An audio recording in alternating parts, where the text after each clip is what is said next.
Hello dear student, welcome to online class subject geography. हाँ तो बच्चों, हमारी 11th क्लास में भौतिक भूगोल के मूल सिद्धांत वाली किताब चल रही थी। इसकी एक इकाई का पहला चैप्टर खत्म हो गया। अब दूसरी इकाई चलेगी जिसमें हम पृथ्वी के बारे में बात करेंगे और पृथ्वी की उत्पत्ति एवं विकास, पृथ्वी का आंतरिक भाग, वैगनर का महाद्वीपीय सिद्धांत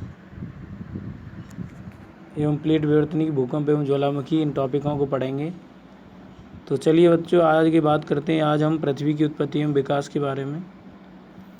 तो देखिए बच्चों, पृथ्वी की उत्पत्ति एवं विकास। पृथ्वी की उत्पत्ति किस प्रकार हुई, कितने वर्ष पहले हुई और इस धरातल का विकास किस प्रकार हुआ, पृथ्वी का विकास कैसे हुआ आदि के बारे में हम इस दूसरे चैप्टर में बात करेंगे। तो देखिए बच्चों, आगे चलते हैं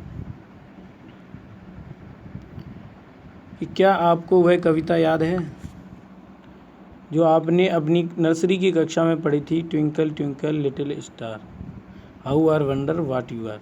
तो ये वाली कविता पढ़ी होगी। बचपन से ही हम तारों भरी रातों में हमें हमेशा आकर्षित किया है। आपने भी इन तारों के बारे में सोचा होगा और असंख्य प्रश्न आपके दिमाग में भी आए होंगे कि कुछ इस प्रकार के प्रश्न, जैसे कि आकाश में कितने तारे हैं, ये तारे हमें जो दिखाई दे रहे हैं कितने, ये तारे जो दिखाई दे रहे हैं ये कैसे बने, क्या कोई आकाश के अंत तक पहुंच सकता है, आकाश का जहां अंत है वहां तक कोई व्यक्ति पहुंच सकता है। इन प्रश्नों के अतिरिक्त भी कई प्रश्न आपके दिमाग में आए होंगे। इस अध्याय में आप जानेंगे कि ये टिमटिमाते छोटे तारे कैसे बने। इसके साथ ही आप पृथ्वी की उत्पत्ति एवं विकास की कहानी भी पढ़ेंगे कि पृथ्वी की उत्पत्ति किस प्रकार हुई और उसका विकास किस प्रकार हुआ। तो पृथ्वी की उत्पत्ति से संबंधित कुछ सिद्धांत विद्वानों ने दिए हैं अपनी अपनी नॉलेज के आधार पर, और उनको प्रमाणित करने का भी पूरा प्रयास किया गया है। तो उसी संदर्भ में हम बात करते हैं आरंभिक सिद्धांतों की।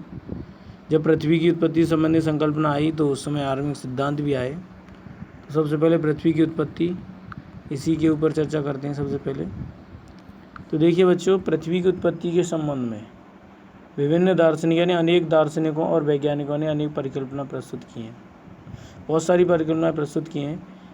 इनमें से एक प्रारंभिक और लोकप्रिय जो मत है वह जर्मन दार्शनिक इमैनुअल कांट महोदय का है। शुरुआती एक मत जो 1796 ईस्वी में गणितज्ञ लाप्लेस महोदय ने इसका संशोधन प्रस्तुत किया, जो न्यायिका परिकल्पना के नाम से जाना जाता है। इस परिकल्पना के अनुसार ग्रहों का निर्माण धीमी गति से घूमते हुए पदार्थों के बादल से हुआ है। इस परिकल्पना में ये बताया गया है कि जो ये आज के ग्रह हैं, बुध, शुक्र, पृथ्वी, मंगल, बृहस्पति, अरुण, वरुण, यम, तो यम को हटा दिया है। तो ये जो ग्रह हैं, आज 8 ग्रह हैं हमारे यानी सौरमंडल में। तो इन ग्रहों का निर्माण धीमी गति यानी बहुत ही स्लो गति से घूमते हुए जो पदार्थ है उसके बादल से हुआ, जो सूर्य की युवावस्था से संबंधित है। सूर्य की कौन सी अवस्था थी? युवावस्था से। बाद में 1900 ईस्वी में चैम्बरलेन और मोल्टन ने कहा कि ब्रह्मांड में एक अन्य भ्रमणशील तारा, चैम्बरलेन और मोल्टन महोदय ने 1900 में ये कहा कि ब्रह्मांड में एक अन्य भ्रमणशील तारा जो है वो सूर्य के नज़दीक से गुजरा। इसके परिणाम स्वरूप तारे के गुरुत्वाकर्षण से सूर्य सतह से सिगार के आकार का कुछ पदार्थ निकलकर, सिगार की जो आकृति होती है मछली नुमा होती है, तो उसके आकार का कुछ पदार्थ निकलकर अलग हो गया सूर्य से। यह तारा जब सूर्य से दूर चला गया तो सूर्य सतह से बाहर निकला हुआ यह पदार्थ सूर्य के चारों तरफ घूमने लगा और यहीं धीरे धीरे संघनित यानी ठंडा होकर के ग्रहों के निर्माण के रूप में परिवर्तित हो गया। पहले सर जेम्स जीन और बाद में सर हैरोल्ड जेफरी ने इस मत का समर्थन किया। यद्यपि कुछ समय बाद के तर्क सूर्य के साथ और साथी तारे होने की बात मानते हैं। ये तर्क द्वैतारक सिद्धांत के नाम से जाने जाते हैं। द्वैतारक यानी दो तारे। इसके बाद 1950 ईस्वी में रूस के ऑटो स्मिड व जर्मनी के कार्ल वाइजास्कर, दो विद्वान थे। उन्होंने न्यायिका परिकल्पना में क्या किया, कुछ संशोधन किया, कुछ नया जोड़ा जिसमें विवरण भिन्न था। उनके विचार से सूर्य और एक सौर न्यायिका से घिरा हुआ था। उनके विचार से सूर्य जो मुख्यतः हाइड्रोजन, हीलियम और धूलकण से ही बनी थी, इन कणों के घर्षण व टकराने से एक चपटी तस्तरी की आकृति के बादल का निर्माण हुआ और अभिवृद्धि प्रक्रम द्वारा ही ग्रहों का निर्माण हुआ। अंततगत्वा वैज्ञानिकों ने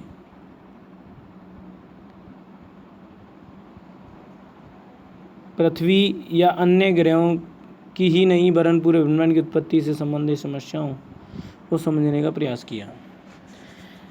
अब आता है बच्चों आधुनिक सिद्धांत। वर्तमान में जो सिद्धांत है कौन से चल रहे हैं, ज़्यादा प्रचलित हैं? ब्रह्मांड की उत्पत्ति से संबंधित सिद्धांत। तो आधुनिक समय में ब्रह्मांड की उत्पत्ति संबंधी सर्वनाम सिद्धांत जो है सामान्य बिग बैंग थ्योरी जिसे कहते हैं है। इसे विस्तारित ब्रह्मांड परिकल्पना के नाम से भी जाना जाता है। 1920 में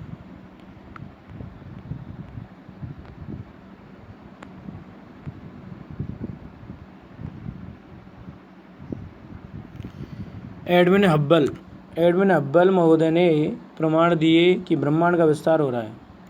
समय बीतने के साथ साथ आकाशगंगा एक दूसरे दूर हो रही हैं, ऐसा बताया गया है। आप प्रयोग कर सकते हैं कि ब्रह्मांड विस्तार का क्या अर्थ है। एक गुब्बारा लें और उस पर कुछ निशान लगाएं जिनको आकाशगंगाएं मान लें। जब आप इस गुब्बारे को फैलाएंगे, गुब्बारे पर लगे ये निशान जो हैं वो गुब्बारे के फैलने के साथ साथ एक दूसरे से दूर जाते हुए प्रतीत भी होंगे। इसी प्रकार आकाशगंगा के बीच की दूरी भी बढ़ रही है और परिणाम स्वरूप ब्रह्मांड विस्तारित हो रहा है।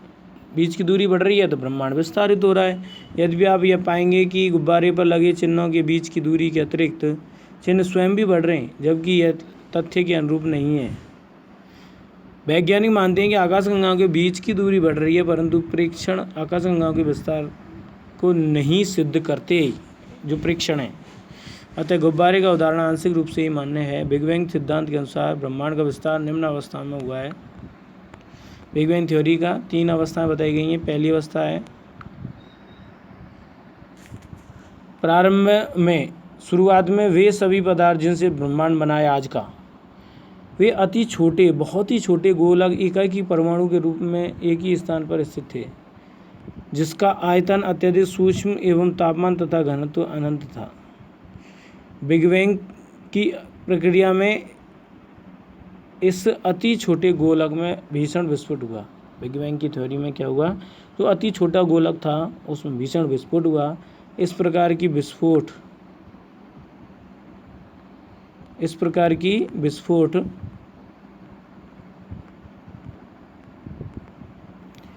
प्रक्रिया से बृहद विस्तार हुआ। वैज्ञानिकों का विश्वास है कि बिग बैंग की घटना आज से 13.7 अरबों वर्ष पहले हुई थी। ये जो बिग बैंग की घटना है वो लगभग 137 करोड़ वर्ष पहले हुई थी। ब्रह्मांड का विस्तार आज भी जारी है। विस्तार के कारण कुछ ऊर्जा पदार्थ में परिवर्तित हो गई। विस्फोट के बाद 1 सेकंड के अल्पांश के अंतर्गत ही बृहद विस्तार हुआ। इसके बाद विस्तार की भांति इसी प्रकार विस्तार की भांति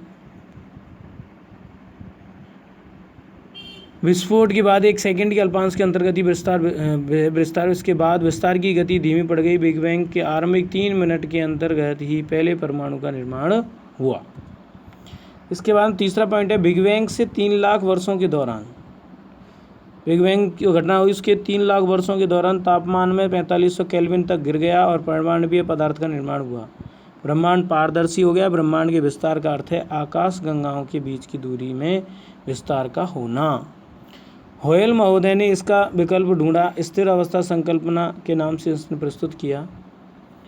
इस संकल्पना के अनुसार ब्रह्मांड किसी भी समय में एक ही जैसा रहा है। यद्यपि ब्रह्मांड के विस्तार संबंधी अनेक प्रमाणों के मिलने पर वैज्ञानिक समुदाय ब्रह्मांड विस्तार सिद्धांत के ही पक्षधर हैं। इसके बाद में बच्चों देखिए तारों का निर्माण हम कल पढ़ेंगे। आज के लिए धन्यवाद। Thank you.